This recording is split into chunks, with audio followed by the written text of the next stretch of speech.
10,000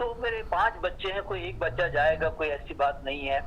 تو ابن شاہ صاحب نے ایک بیٹے کو میدان میں بھیجتے ہیں.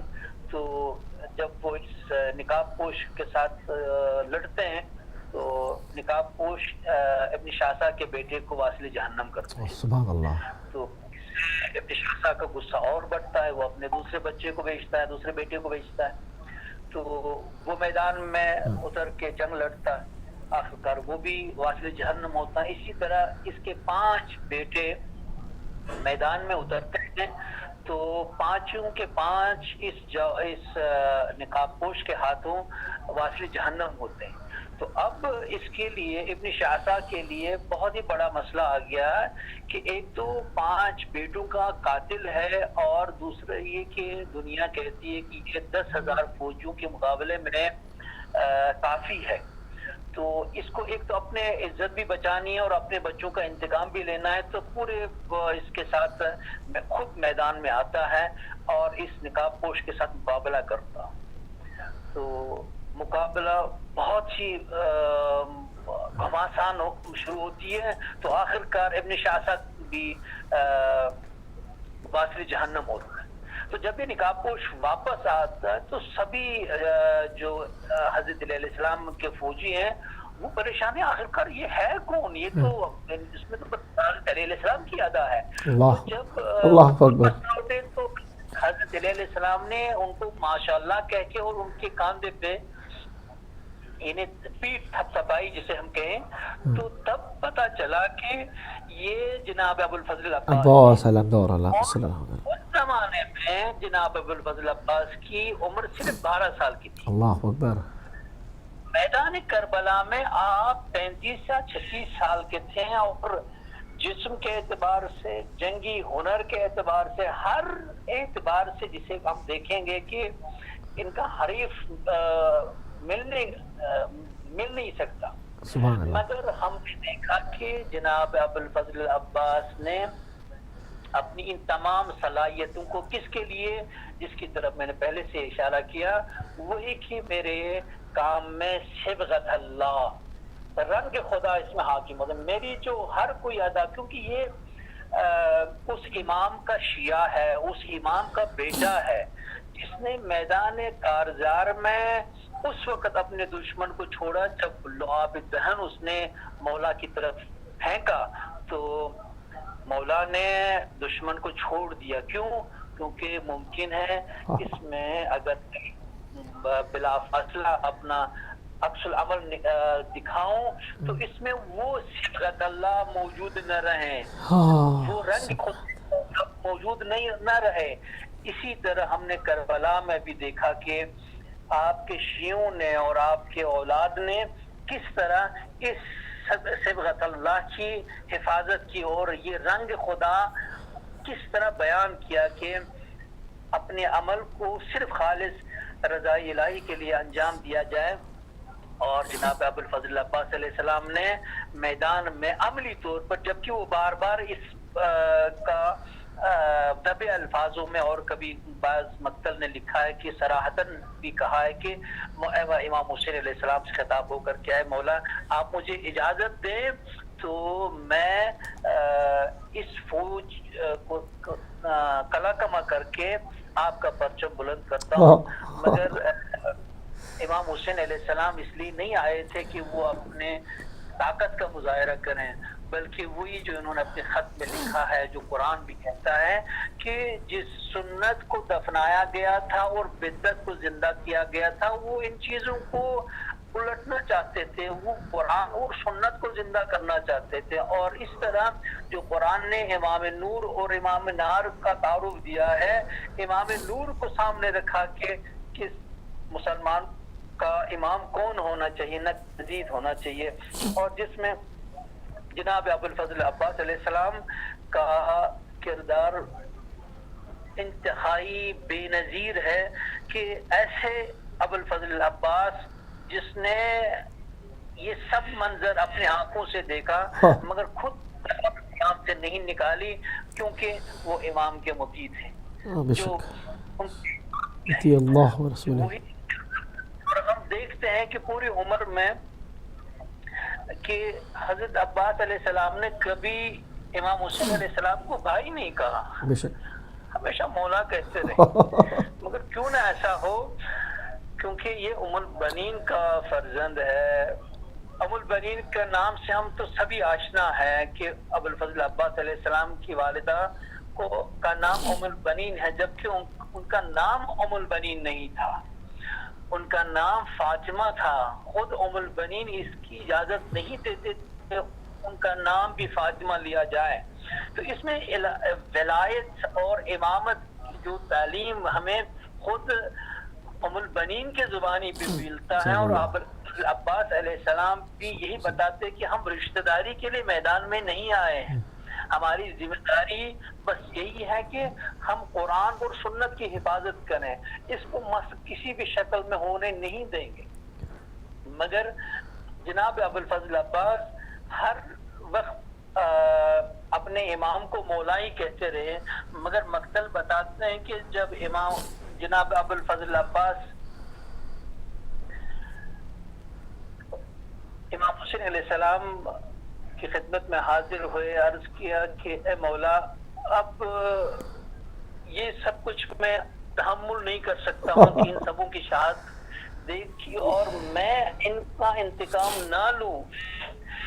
تو جناب فضل عباس سے خطاب کرتے ہیں امام حسین، کہتے ہیں کہ بھائی عباس، تم اگر ہو سکے تو تم میرے عالمدار ہو، تم میری ڈھارس ہو. اگر ہو سکے تو کوئی بچے کس طرح تڑپ رہے ہیں پانی کے لیے، ان کے لیے پانی فراہم کرو. اور ایسا ملتا ہے کہ جو آخری حملہ کیا وہ ان دونوں حضرات امام حسین علیہ السلام اور حضرت عباس علیہ السلام نے مل کے کیا، اور دونوں لشکر پہ ٹوٹ پڑے. اس طرح کہ امام حسین علیہ السلام لشکر کو حضرت عباس میں حضرت عباس کامیاب ہو گئے کہ وہ فرات تک پہنچ گئے. اور جناب ابو الفضل عباس وہاں پر بھی ہمیں وہی کردار بتا رہے ہیں کہ جب انہوں نے مشکیز سکینہ کو آب سے بھرا تو انہوں نے پانی نہیں پیا. وہاں پر بھی ہمیں وہی الہی تعلیم ملتی ہے. اور ایک تو دشمن اب تیر باران کر رہے ہیں، مگر جناب کی بڑی شدت سے حفاظت کرنے کی کوشش کرتے ہیں، ایک قلم کی اور دوسری مشکیزہ کی. تو جب جناب ابو الفضل عباس کا دایاں بازو قلم کیا گیا تو حضرت عباس بھائی آپ بازو میں رکھا، اور جب بائیں بازو بھی قلم ہوا تو مشکیزہ کو اپنے دھاتوں سے سنبھالا، یہاں تک کہ ایک تیر مشکیزہ کو لگا اور پانی مشکیزہ سے خالی ہوا. مگر منظر ہی بتا رہا ہے کہ ایسا قداوار جب گھوڑے سے بازو کے بغیر زمین پہ آ گرے تو ایسی کیا حالت ہوگی. تو یہاں پر ہمیں ملتا ہے کہ جو امام حسین علیہ السلام کو ہر بار مولا کہتے تھے، تو وہ اس بار آواز دی ادرک اخا بھائی، میری مدد پا جائیے. امام حسین علیہ السلام نے یہ بات کیا کہا، الان انکس ظہری فقلت حیلتی. وقت کا امام کہہ رہا ہے کہ عباس کے عظیم برزمین ہونے سے میری کمر ٹوٹ گئی. کہ اس جملے سے پتہ چلتا ہے کہ کیسے عالم امکان کے کیسے سپاہی اب دین برزمین ہوئے. اور جب امام حسین علیہ السلام جناب ابو الفضل عباس کے سرانے پہنچے تو عرض کی کہ میری ایک گزارش ہے کہ پہلے میری آنکھ سے اس تیر کو نکالیں اور آنکھوں سے خون صاف کریں. میں آپ کی زیارت کرنا چاہتا ہوں.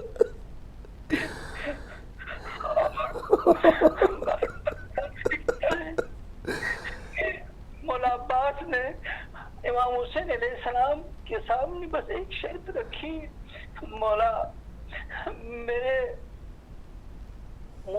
بدن کو خیمے تک نہ لے جائیے گا، کیونکہ بچوں کو وعدہ دے کے گیا تھا کہ ان کے لیے پانی لے آؤں، مگر میں ان سے وعدے کا وفا نہ کر سکا، اسی لیے ہم دیکھ رہے ہیں کہ ابھی تک ان کے قبر کے ارد گرد پانی جمع ہوا ہے تب سے لے کر اب تک، مگر ابھی تک پانی کے ساتھ جناب ابوالفضل اپنی بے رخی کا اظہار کرتے ہیں۔ لعنت اللہ علی القوم الظالمین ویسلم الذین ظلموا حق محمد وآل محمد وآخر تابع له ولا ذلك اللهم لعنتهم جميعا اللهم صلی علی محمد وآل محمد۔ ناظرین، آپ سن رہے تھے ایران کے شہر مقدس القم سے آغا عبدالحسین الموسوی صاحب کو۔ قبلہ، ہم آپ کے تہ دل سے شکر گزار ہیں، مشکور ہیں، ممنون ہیں کہ آپ نے عزاداری کے سلسلے کو آگے بڑھایا، اور تو پوری دنیا میں جہاں کہیں بھی ہمارے ناظرین دکھے ہوئے دل و مضطرب دل امام حسین مولا غازی ابوالفضل عباس کی یاد میں عزاداری کر رہے ہیں، ان کو جو ہے وہ، اور ان کی عزاداری کے اندر جو ہے وہ آپ شامل ہوئے، آپ کی وجہ سے، آپ کے مقتل بیان کرنے کی وجہ سے ان کی آنکھوں سے قطرات اشک یقیناً رواں ہوئے ہوں گے، اس کا صلہ جناب زہرا سلام اللہ علیہ اور عزاداروں کو بھی دیں گے، اور آپ کو انشاءاللہ اجر عظیم عنایت فرمائیں گی۔ ہم آپ سے جو ہے وہ اجازت چاہتے ہیں۔ السلام علیکم ورحمۃ اللہ وبرکاتہ۔ تو ناظرین، بات ہوئی، مختصر سا ٹائم ہے، شخصیت بہت بڑی ہے، صدیاں گزر گئیں، فضائل جو ہے وہ بیان ہوتے ہی چلے جا رہے ہیں، اور ایک مطلب جو نئی جنریشن آتی ہے وہ اپنے حساب سے جو ہے وہ اس کو دیکھتی ہے، اور فی زمانہ مطلب اور ان کے لیے جو ہے وہ ایک اسوہ دوبارہ جو ہے وہ قرار دیا جاتا ہے۔ یقیناً خدا نے جن کو اسوہ قرار دیا وہ رہتی دنیا کے لیے اسوہ قرار پائے ہیں، اور ہر زمانے میں جو ہے وہ اس سے جذبہ فداکاری، جذبہ شوق شہادت اور شجاعت کے جو پہلو غازی ابوالفضل عباس علیہ السلام نے اور شجاعت کے جو جوہر دکھائے ہیں، وہ قائم قیامت جو ہے وہ ذو افشانی کرتے رہیں گے، ان سے دور کی کرنیں نکلتی رہیں گی۔ ہم نے اس کے اوپر بہت مختصر وقت کے اندر کوشش کی کہ کچھ جو ہے وہ ہدیہ مصائب آپ کی خدمت میں پیش کیا جائے، تاکہ آپ کی آنکھیں جو ہے وہ اشبار ہوں، جناب زہرا سلام اللہ علیہ کی بارگاہ میں جو ہے وہ ان آنسوؤں کو پیش کیا جائے۔ ایک جو ہے وہ ایک ادنا سی، ایک چھوٹی سی کوشش کی۔ پروگرام کا سلسلہ جاری رہے گا، ہم ایک بریک پر ابھی جانے والے ہیں، واپس آئیں گے تو لائیو کالز بھی کھولیں گے، آپ کو بھی شامل کریں گے، آپ سے بھی پرسہ لیں گے، آپ کو بھی پرسہ دیں گے، یہ سلسلہ گفتگو جاری رہے گا۔ فی الحال ایک مختصر سی بریک پر جاتے ہیں، بریک سے واپس آتے ہیں، پروگرام کو شروع کرتے ہیں۔